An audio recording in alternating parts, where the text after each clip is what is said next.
শুরু হলো আরেকটি নতুন বছর। স্বাগত বাংলা 1424। 5 দশকের ধারাবাহিকতায় সুরের মূর্ছনায় এবারও পয়লা বৈশাখকে বরণ করে নিল ছায়ানট। যে সুরে ছিল সাম্প্রদায়িকতার বিরুদ্ধে দ্রোহের আগুন, আলোকিত পথে এগিয়ে যাওয়ার প্রেরণা। খান আল মামুনের ক্যামেরায় আরও জানাচ্ছেন নীল মাহবুব।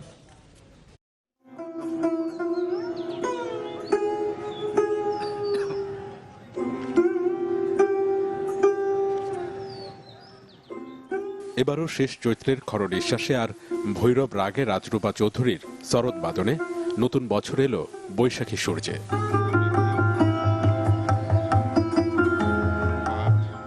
রমনার বটবৃক্ষের ছায়াতলে ছায়ানটের এই সুরেলা বৈশাখ তাই যেন সবকিছু ছাপিয়ে সৌহার্দ্য আর সম্প্রীতির অপূর্ব এক মেলবন্ধন। নতুন এই দিনে এরপরই পুরনো মুহূর্তের স্মৃতিচারণে সমবেত সুর।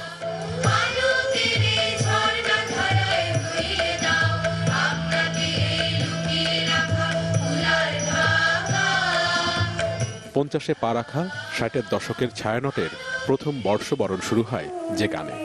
এছাড়াও কণ্ঠ জুড়ে ছিল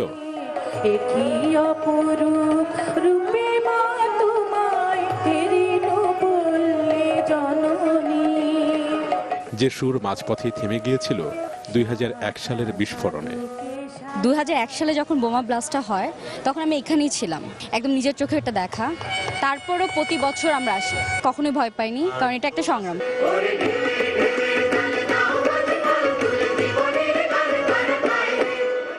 এভাবেই সুরের মায়াজালে আয়োজনের বয়সটাও বাড়ে সূর্য সময়ের সাথে। পুরোটা আয়োজনই ছিল আলো আর প্রত্যাশার গল্পে।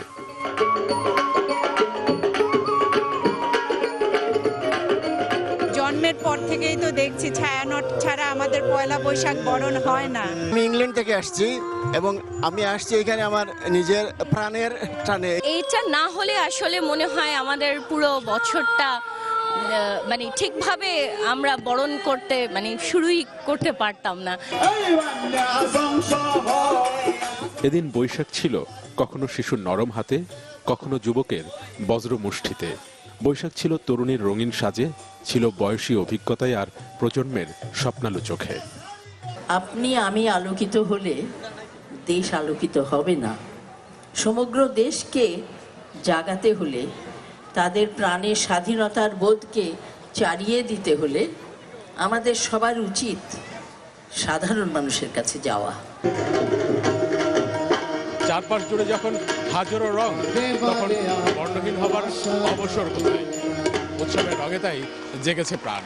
সবারই প্রত্যাশা এই টানেই দূর হবে জরার জীর্ণতা, সূচি হবে ধরা। নীল মাহবুব, চ্যানেল 24, ঢাকা।